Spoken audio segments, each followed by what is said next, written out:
Distrazione, solo un secondo. Okay, Bauman introduced the paradox of diet and consumption. During the 90s, the best-selling publications, especially books, were both cookbooks and diet books. And Bauman argued, that this was a specimen of an age, scusate, where individuals were asked to take charge of contrasting cultural pushes. One of the main markers of their succeeding or failing in this difficult task is their own body. In this context, a fit body gets a strong symbolical value as evidence of a controlled self who has incorporated the right nutrition habits and proves able to manage contrasting influences. In other words, following this metaphorical thinking, we can represent this stage as a bulimic society, given the strong contradictory pushes towards the craving for food and more in general for consumption, and at the same time towards the need for its rejection for health and performative reasons. Just to make an exemplification, this slide shows a form of institutionalization of body performativity in Moscow during the Olympic Games, with a machine rewarding you with free metro tickets after you have made a few squats in front of it, which is, if you think about it, exactly an objectification of the idea of the overlap between personal and collective health. In addition, Bauman's view can be integrated with another very relevant reading of contemporary society, namely the notion of risk society by Ulrich Beck, another very famous sociologist, which also calls into play food and nutrition. Very shortly, Beck argues that, and I'm quoting, defining our society as a risk society does not mean that we live in a more dangerous world compared to before. Simply put, the risk is at the center of each and everyone's lives and at the center of the public debate as we now perceive it everywhere. And pay attention, Beck told all these things very before the pandemic, which was exactly the demonstration of all this theorization. Risk is indeed everywhere, and moreover, risk is not the catastrophe, but the anticipation of the catastrophe. It is not personal anticipation, it's a social construction. Today's people are aware that risks are transnational, and they are starting to believe in the possibility of an enormous catastrophe, like, for instance, the pandemic was, like radical climate change or a terror attack. For this sole reason, we find ourselves tied to others,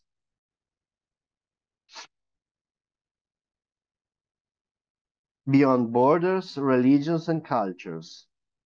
In one way or the other, risk produces a certain community of destination and perhaps even a worldwide public space, as I would say exactly the global pandemic condition has perfectly shown us. What is the connection with food of these thoughts by Ulrich Beck?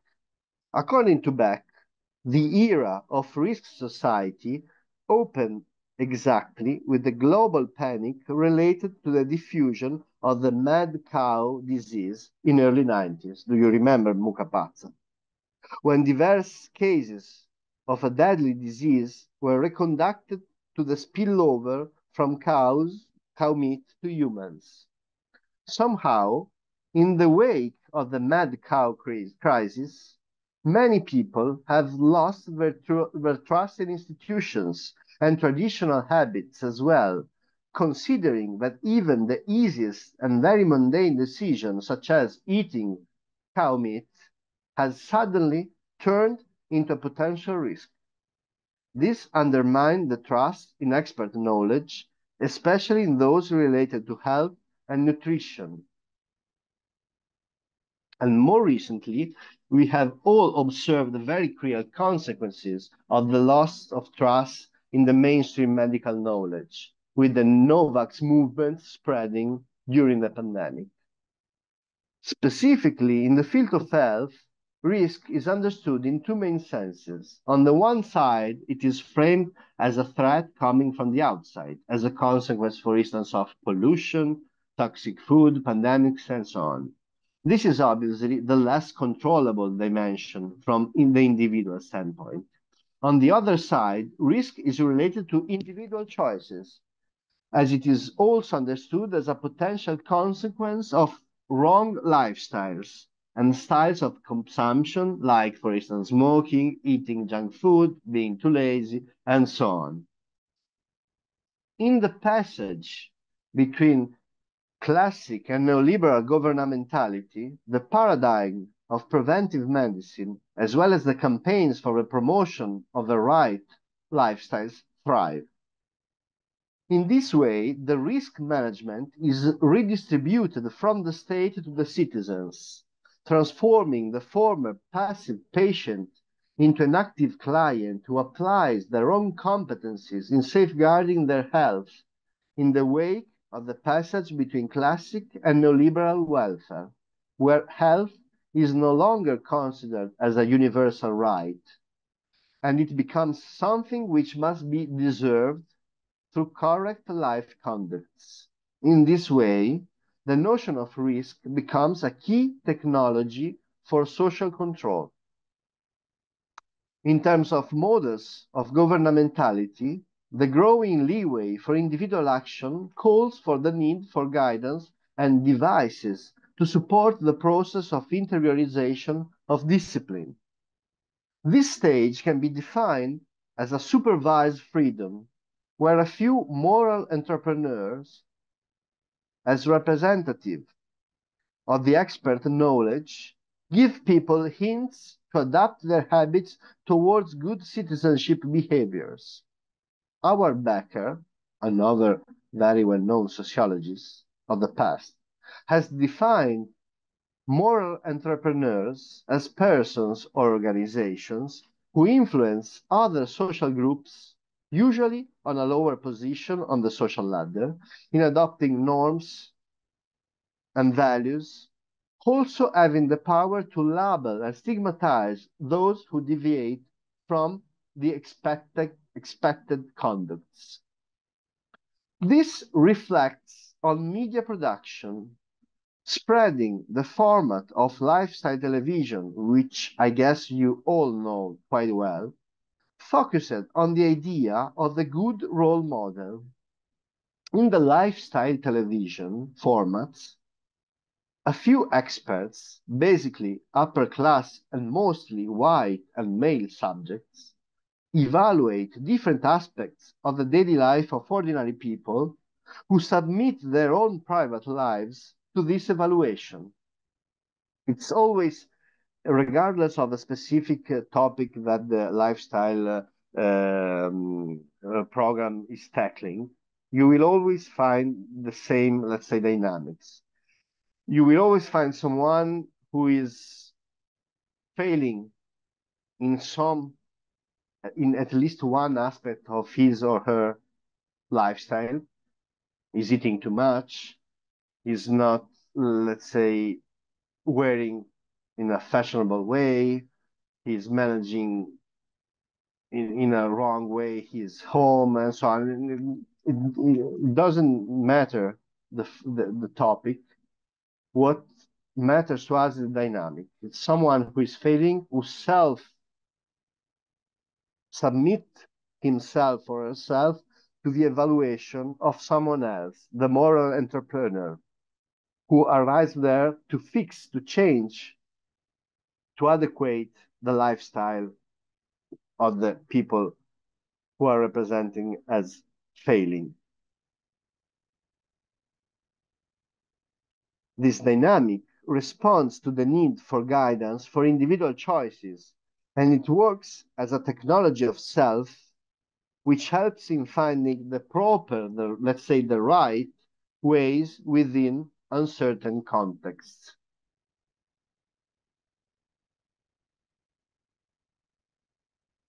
The second stage of neoliberal governmentality implies diverse tools for supports to support the interiorization of control. Individuals are asked to guard themselves, yet they are prone to be controlled and fixed in case of wrong behaviors. The control is applied through the medicalization of everyday life, especially in the direction of performative optimization. This kind of medicalization tackles the gaps in individual performativity, aiming at improving the capacity of subjective self-management and enhancing productivity.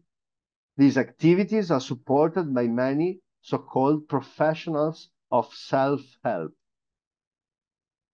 psychologists, personal trainers, counselors, gurus, life coaches, and so on. All these kind of figures are all involved in providing tools and hints for improving individual performativity. Such characters were already present in the lifestyle television formats, but their action gets more normative and pervasive in the so-called makeover TV format, as they focus on blaming deviant subjects and social groups. In makeover formats, people who are represented as deviant based on their scarce capacity for self-control, such as obese people, junkies, alcoholics, serial accumulators, and many other examples of non-disciplined people, they voluntarily undergo a process of transformation which aims to prove that you can always fix what's wrong in you and in your performativity, as long as you'll follow the direction traced by the expert knowledge. Probably initially fostered and maybe also funded by the private health lobbies in the USA that were struggling to manage the social costs of obesity and started to invest in prevention, such TV formats are focused on the exemplary application of technologies of self. The audience, when we watch this kind of programs, we learn the right behaviors through the fear derived by the observation of others people's failures. Having a fit body then becomes a personal and moral duty of the right citizen, the worthy citizen. The next stage of governmentality can be defined as digital, given the reduced influence of expert knowledge and technologies of self. The control gets even deeper, as it is even more invisible and intangible. Individuals are left alone with their duty to self-guarding, which is supported by technological devices and oriented by moral values that have been interiorized. Concerning the media, this implies the reduction of lifestyle and makeover TV programs, since there is no longer a need for examples or correction. The moral imperative of performativity is literally embodied.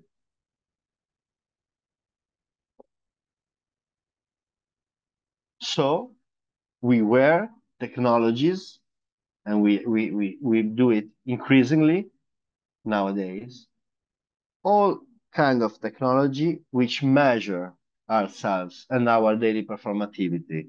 How many calories we eat, how many meters we walk, how long we sleep, the quality of our sleep, our fertility, the oxygen saturation, and so on. All these kind of technologies allows us, and maybe in a way force us, to constantly evaluate our own performance,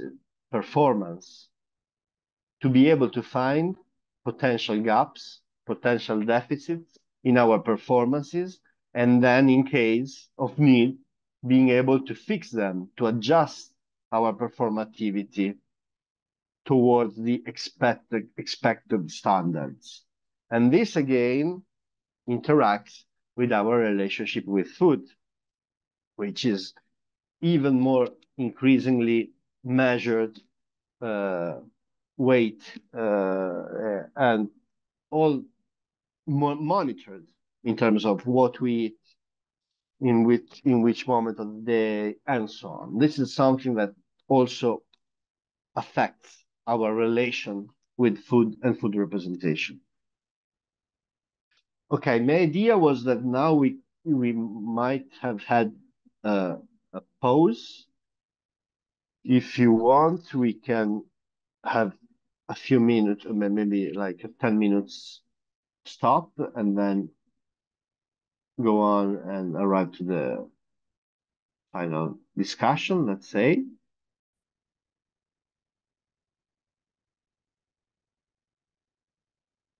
Okay. Sorry, the slides. Okay, so this is that one just.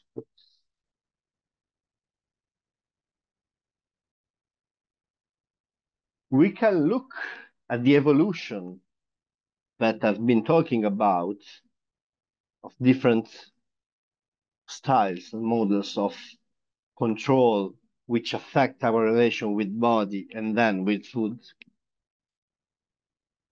Also by analyzing different metaphors of the models of control which regulate the societies, starting from the classical metaphor of the panopticon to reach what Tony Negri and Hart have defined as post-panoptic society. The reference here is to a late modern society where the external regulation acted by institutions is gradually replaced by different forms of control, until the most effective one, self-control. From the state, the duty of control is ascribed to individuals who must guard themselves and the others to prevent the emergence of potential threats to the social order. However, starting from the beginning, the metaphor applied by Foucault to frame the surveillance society is the very well-known idea of the panopticon. Drawing from Jeremy Bentham, Foucault described the structure of a circular prison where the tower at the center of the building enables the agents of control to potentially monitor each prisoner in their cell without being seen by them at every moment of the day. This condition of permanent surveillance triggers self-regulation in prisoners, who end up behaving as if they were always under observation, regardless of the fact of being gazed at by the agents. In the passage from the society of surveillance to the society of control, the dynamic of the panopticon is shifted. It's no longer a few people staring from the center tower at many others, as most of the people are now looking up to a few. In this society, the disciplinary function of entertainment gets increasingly more relevant. That's why also the entertainment TV related to food, it's a way to promote a specific way of living. Sorry.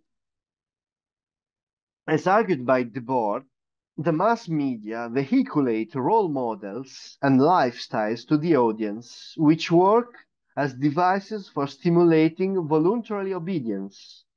From the panopticon, then, we move to the synopticon, as described by Matheson.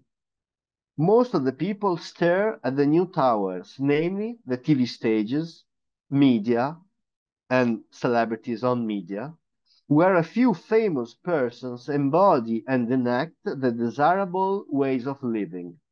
Noteworthy, the obedience triggered by the synopticon dynamic is not based on obligation, on violence. Rather, it is fostered by the seduction provoked by the life standards acted on stages, such as the one screened in the lifestyle television formats. It's something you aspire to. You are not obliged, you are not forced to adapt, but it's something that you perceive as something you really desire. It's your choice to get inspiration by this. And this is even a more subtle form of control. Coming back to Bauman, another trait of a liquid society is that power gets fluid too, and it reaches every part of society as everyone is involved in the process of self and mutual surveillance. In a publication with Lyon, Bauman describes the passages from synopticon to panopticon, drawing from Bigot. The panopticon model of control is based on the profiling of specific social groups that are consequently banned, excluded from social and political rights. The features of the excluded social groups are profiled by individual data gathered by the state as well as by private enterprises, and their blaming is motivated by the need to safeguard the majority, namely the still included people. The reasons for exclusion are mutable over time, which implies that potentially every social group can undergo processes of exclusion, and the fear of being banned works as a very powerful device of control. For instance, in Italy, but also in many other countries, at the very beginning of the pandemic in 2020, the Chinese community faced very violent actions of exclusion due to their assumed responsibility for the spreading of COVID. And it has suddenly passed from being a so-called model minority on the basis of the assumption of there being hard workers and an almost invisible migrant community to being represented on media as a threat, especially in relation to the exotic food they are supposed to eat. I think that all of you remember the idea of the eating bats, eating pangolini, and so on. According to Bauman and Lyon, the panopticon model of control is less visible than the previous models, and this makes it even more pervasive. Specifically, it conceals control under forms of entertainment and consumption, and it does not directly monitor people, but their digital alter ego, namely their private data. That's why we are all increasingly more prone to renounce to our digital privacy, as we are all pushed to collaborate to control by providing the data which will hopefully put us under the category of worthy citizens. The digital monitoring and related device are at the center of the third model of control, the so-called endopticon. The tower of panopticon is now completely interiorized, and the permanent self-monitoring is supported by digital devices of self-tracking. There's no longer a need for external agents and tools of control.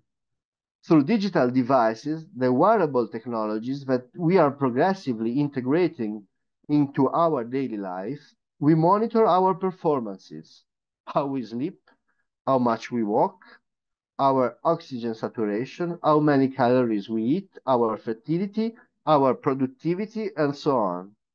And we evaluate our performances thanks to the algorithms which help us in finding potential gaps or shortcomings. By quantifying each aspect of our lives, we can permanently monitor our capacity to meet the expected standards, as well as our will to improve or fix our lifestyle. The idea, as well as the practices of quantified self, thus intertwines with social phenomena which have gained greater relevance: medicalization, quantification, and digitalization. The technology contributes to medicalization, enabling to run diagnostics which identify potential threats and predispositions to illness. And the permanent quantification allows algorithms to identify whose performance is worth rewarding or punishing. This quantification of worth, in a way, supports the distinction between us, the deserving ones, and the others, the banned ones, who face the typical consequences of very normative regimes, the constant blaming for their failures, the typical constructions of the scapegoat, which works as a powerful deterrent for those who fear potential exclusion. To conclude, I hope that my speech has been a useful example of how you can make research on how power regulates society at large by analyzing a cultural phenomenon such as food porn, which may not be immediately relatable to broader dimensions of society, which is exactly the approach that the cultural studies tradition has introduced and fostered in sociology starting from the late 70s. And finally, I would like to share the vision with you of a specific form of food porn, which lately has got very viral, especially on TikTok, with millions and millions of visualization, the mukbang, a Korean term which literally means eating while streaming. Now we are going to watch a few minutes of a mukbang video, which is something that is very fashionable and famous on the net and very viral, let's say. And it is something that I would like to discuss with you. Let's have a look to the video.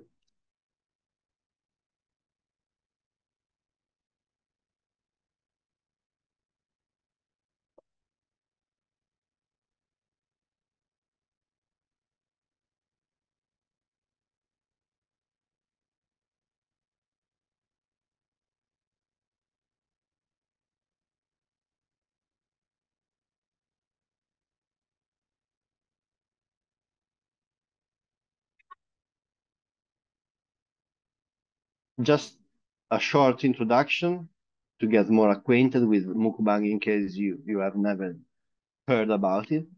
Mukbang videos are produced by private broadcasters who eat huge amounts of food in front of the camera and then make it in the most noisy and visible possible way to stimulate the immersion of the audience. I invite you to watch a few minutes of it thinking again about the issue of suspended normativity, control and craving for food and self-regulation. How can we relate all these cultural things to this phenomena, to phenomena like mukbang? Let's take a look.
Faceva notare una partecipante che non si sente l'audio del video, Non non so so come se si è faccia. Beh, era una fondamentale, non specie. so se era fondamentale. Beh, sì, per l'effetto di immersione sì, nel senso che tutti i suoni sono molto. Dunque, forse ha a che fare col modo in Se cui c'è sto un link, condividendo. se esiste un link su YouTube, può condividere. Vabbè, ne possiamo trovare uno qualsiasi, nel senso che ci sono migliaia Sì, di video. Lo dovrebbe cerco. allora su condividi schermo, ci dovrebbe essere in realtà il flag, forse riesce a farlo anche dalla stessa slide, ci dovrebbe essere un flag sotto una piccola spunta da mettere con scritto condividi l'audio, mi sembra, se non ricordo male. Eccolo qua, sì, Ok. ecco, trovato. Adesso dovrebbe... Vediamo un attimo se si Se si sente. sente. eh,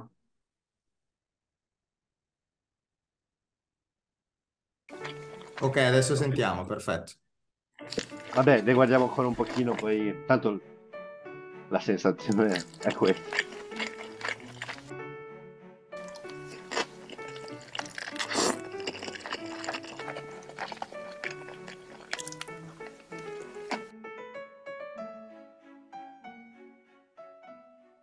안녕하세요. 까니까니 까니짱입니다. 안녕.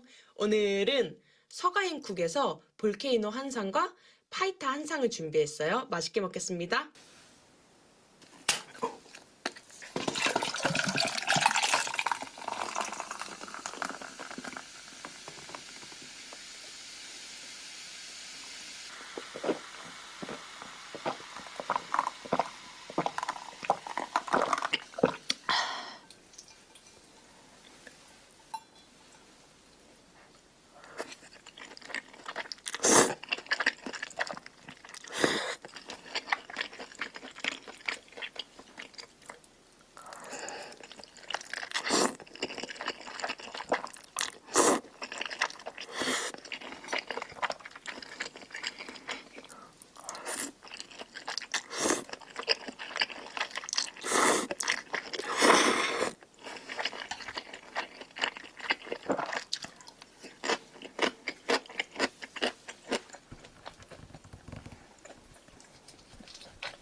Vabbè, insomma, avete penso capito che tipo di sensazione dà questo tipo di video. È sufficientemente disgustoso anche da muto, diciamo che col suono. Vabbè, io allora forse interromperei, se siete d'accordo, la registrazione e passerei diciamo, al dialogo tra di noi. E ci sono Perfetto. Allora molte interrompo cose. così lascio la Sì, parola anche ai molto. partecipanti. Grazie, sì. Allora, ecco, adesso ho aperto lo schermo così vi vedo. Introduzione.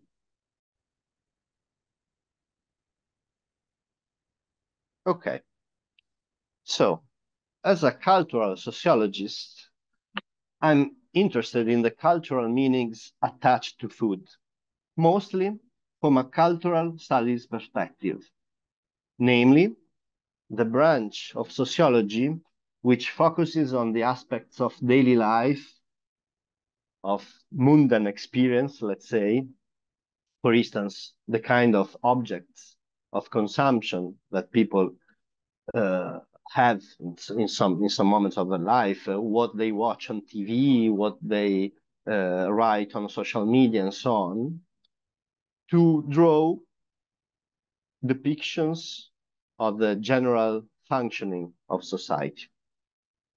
That's why I've always been curious about why the discourse on food is so prominent in our society. Sorry, I can't change the slide. Okay. Sorry, let me just, okay, so I can better see the slide. At least at the Italian level, but the same thing works, I think, for many other countries and contexts. Food dominates media. Every time we turn on our televisions or we log in into social media and so on, we always find manifold representations of food. For instance, cooking challenges, cooking shows, people who struggle with their body weight, people discussing their nutrition habits, and so on.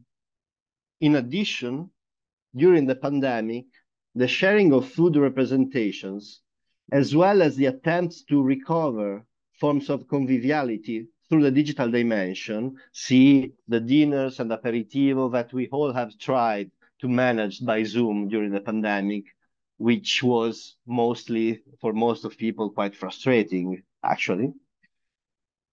All this all the experience of the pandemic has further increased the constant stream of food representations around us. All these different kinds of cultural productions can be gathered under the general frame of food porn media.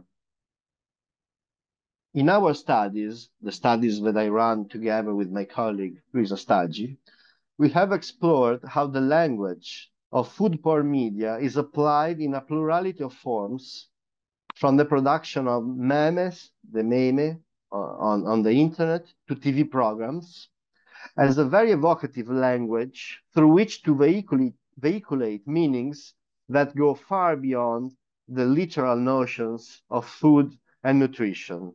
This is our latest book on this topic, Aggiungi Salti a Tavola, where we have explored different manifestations and different expressions of the plurality of languages that are applied within the food porn media frame. For instance, we have analyzed how Italian politicians use food porn to manage their public image through social media. And more in general, we have analyzed how the language of food porn is used to reinforce the so-called gastro-nationalist feeling, which considers food as a key element in the construction of the idea of Italianicity, or what it means to be Italian, and what it means to belong to the Italian culture. I think that you can all agree that the relation to the topic of food is something which is considered pivotal in framing what is Italianicity, Italianità. Especially populist right-wing Italian politicians, such as Salvini, for instance, very often use food porn to find a direct channel of communication with electors. And the reference to food is exploited to stress values like sovereignty and autarky, which effectively intertwine with the emphasis of the issue of national identity, national belonging, and then also, for instance, the topic of national borders, who are framed in this kind of discourses as something that needs to be protected. Just to share a little more information about the topic of food porn, the practice of food porn can be firstly framed as the habit of taking pictures, self-made or professional pictures, of food with the aim of sharing them on social media. In terms of aesthetics, the main reference for the early food forms of food porn are the first food blogs on the left of the slide, which have set the standard of a sophisticated way to represent food. In the first phase, it was mostly professionally cooked foods pictured by professional photographers. But, like many other practices, it has evolved in relation to the more general development of the so-called participatory web. The progressive affirmation of prosumerism, namely the overlapping of our role of producers and consumers as well of cultural objects on the web, this affirmation has further enhanced the chances for online participation. And nowadays, everyone can join the big surrounding discourse about food by demonstrating their competence through the production of food porn representations. This slideshow shows how the democratization of the practice of food porn affected its aesthetics, as it has changed how food is framed in the mainstream representations. From left to right, we can see how the evolution of the prevailing models of food porn on Instagram and later on TikTok reflects the process of bottom-up appropriation of a practice which was initially most exclusive of professionals. As you can see from this very elitary representation of food, how it's cooked and how it's depicted on the web, we have this kind of progressive democratization of the possibility to produce and share and vehiculate representation of food porn, which affect the way in which food is generally reproduced and represented on the web. Nowadays, for instance, the most common ways of representing and channels for representation of food are TikTok quick recipes, where you don't find, as you can see in the video in this slide, where you don't find the same attention for the aesthetic of food. This is a sign of democratization of how food is represented. In terms of cultural meanings attached to such practice of food porn, when you share a food porn pic on the net, you are giving proof of your good taste in food, but also more generally in life, as well as your ability to juggle many different options of choice within the context of a contradictory cultural pushes, as we will see. All these cultural pushes that makes our relation with food even more complex than it was, necessarily change our relationship with nutrition, but also with the cultural meanings attached to food. Sorry, this has just started, but it's not worth seeing. If you want, you can watch it later, but it's just a very easy recipe of how to cook pasta with feta. But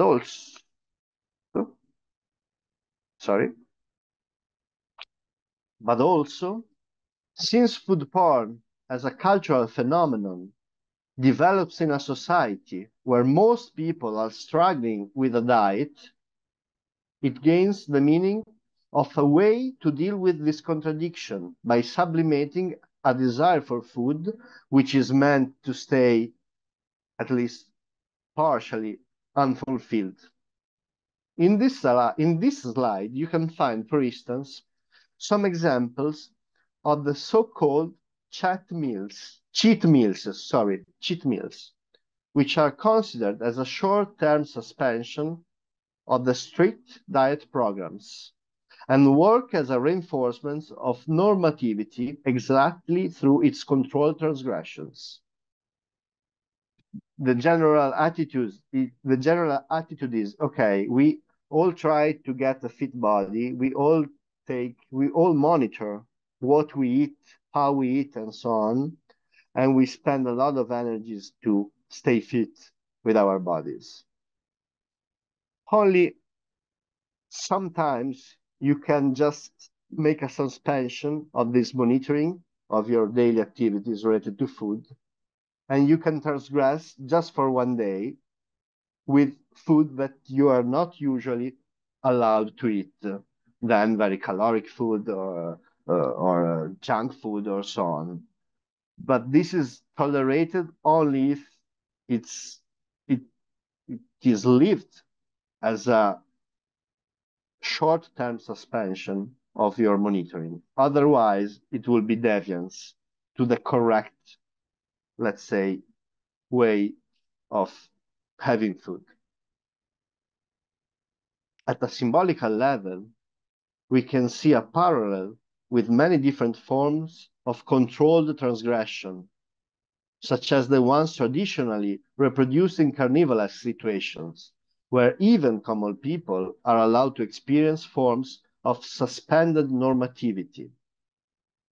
In our society, a fit body represents the ability of self-control of good citizens who prevent the potential costs of their diseases by adopting healthy lifestyles. Therefore, one's competence in food consumption as an expression of social consciousness must be made visible through different channels, like, for instance, the exhibitions of one's good taste in food.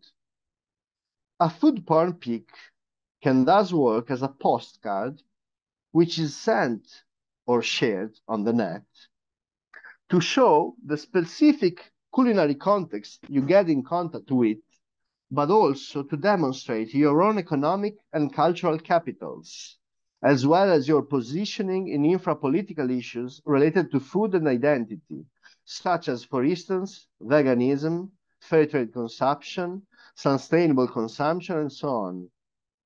Very consistently with the cultural, very spread idea that you are what you eat, which means that your identity, many of the identitary meanings that you attach to in order to say to the world who you are related to specific kind of consumption, and especially to specific kind of food that you eat or you don't eat. Let's think again, for instance, how usually being a vegan person means a lot of other social things and cultural things about you. It's not only what you eat or what you don't eat. Being vegan nowadays usually means a lot of other things, like, for instance, having a sensibility for environment, for instance, or being very careful in relation, or being very attentive in relation to other animals, and so on. Please stop me whenever you find something that is not clear or you want to comment on. However, to come closer to the core of my speech, I'll try to follow the evolution of different forms of media representations of food to shed light on how they intertwine with the changes that occurred in the forms of control that we all apply more or less consciously on our bodies.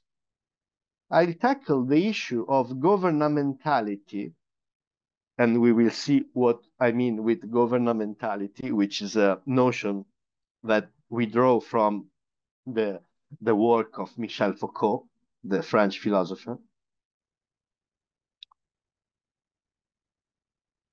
I'll tackle the issue of governmentality in terms of its consequences on our relationship with our body, which is here understood both as the mean and the goal of individual performativity, as in neoliberal societies, the issue of individual health is always related to productivity, and having a fit body enables to be considered as a proper, productive, and integrated good citizen.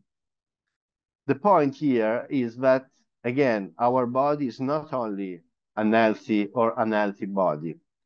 It has manifold cultural meanings, especially those related to how we are perceived in society as someone who is integrated that can thus contribute to society, being productive, or someone who is not well integrated, that maybe is not productive, or even more, due to health issues, provokes costs on society. And as in neoliberal society, the idea of welfare state is is questioned very deeply by the reforms, trying to avoid social costs related to health is something that is meant crucial in the general managing of societies. What you see here is just a schematization to resume the main topics of my speech. We will come later back on the same table, and I hope that it will get clearer by going through it. Drawing from Michel Foucault, governmentality may be defined as the organization of practices and techniques by means of which individual behaviors are shaped.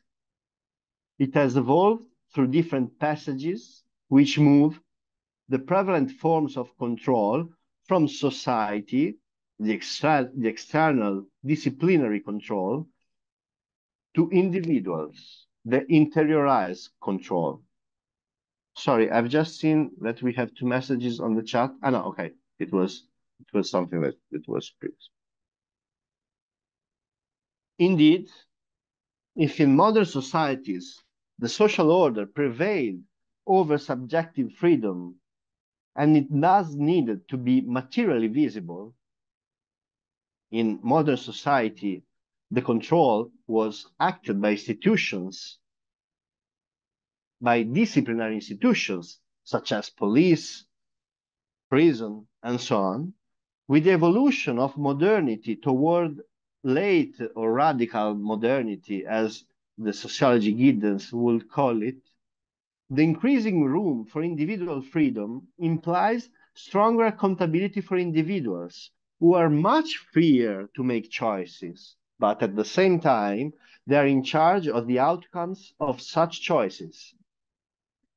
I think that you could all agree that we all live nowadays in a quite free society.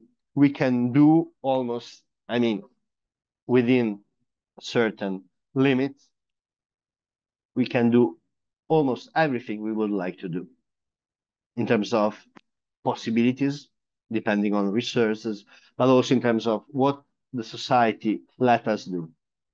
But the thing is that in case of wrong outcomes of our choices, the responsibility of such choices, it will be up to us and not up to society. Okay. And this is a very important thing and very important dynamic of neoliberal society. And this explains how governmentality from the Foucauldian perspective works.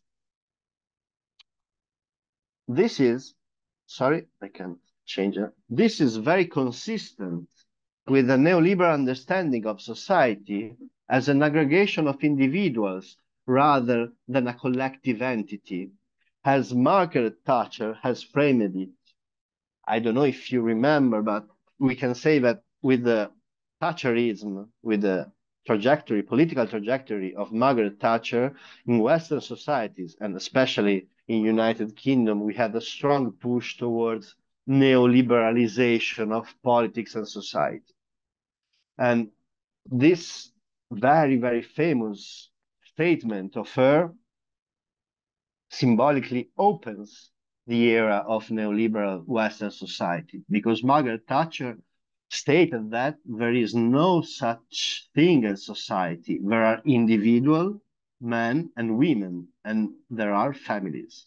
The idea is that you can no longer rely on state and collectivity. The new society is an individualized capitalistic society where you mostly have to compete with others to succeed, which is exactly something that we can still feel very clearly, for instance, in terms of how performativity is asked to, is expected from citizens. The duty, in this context, the duty of protecting and monitoring social order moves then from the outside, namely the modern institutions which had a strong grip of individual life, such as work, school, but also prison and so on, to be interiorized by the subjects, who need to show that they have embodied the right norms and values through their practices. You have to prove that you have interiorized the good working values. Specifically, in our society, among the most valued skills in this sense, we can find self-control, which is considered as an effective solution to prevent potential social problems against the background of the progressive reduction of welfare measures supporting life trajectories. That's why the issue of personal health gains a political value. And this process of interiorization of discipline can be schematized in different stages, which are obviously not mutually exclusive as they overlap across time. When in early 90s, the very well-known sociologist Zygmunt Bauman tackled the issue of individual accountability, he used the very famous metaphors he used very famous metaphors to describe this passage between different forms of social control. The most well-known is the metaphor of liquidity. The liquid society is a very widespread metaphor to understand our society, and it was taught by Zygmunt Bauman at first, which relates to the idea of a slippery and intangible context where contemporary subjects find themselves soaked in while facing the crisis of modernity and its previously solid institutions. As argued by Bauman, the new subjects shaped by this context are, metaphorically, no longer pilgrims, namely, integrated citizens who unfold their biographies following institutionalized paths toward the acquisition of standard biographical goals, as they now look more like travelers with no clear direction, who must find their way among contradictory and changeable ways of action. Consistently with the neoliberal dominant ethos, these new protagonists of late modernity are in charge of finding individual and biographical solutions to systemic and cultural contradictions. And given the increasing relevance of thirds and performativity at a cultural level, the dimensions of food and nutrition are particularly effective perspective by which to observe how people try to deal with these new challenges. Indeed, Bauman himself used the reference to food to shed light on the processes through which individuals are made responsible for the outcomes of their choices and behaviors, which is one of the main features of what he called the age of uncertainty, which is exactly our age. Bauman introduced the paradox of diet and consumption,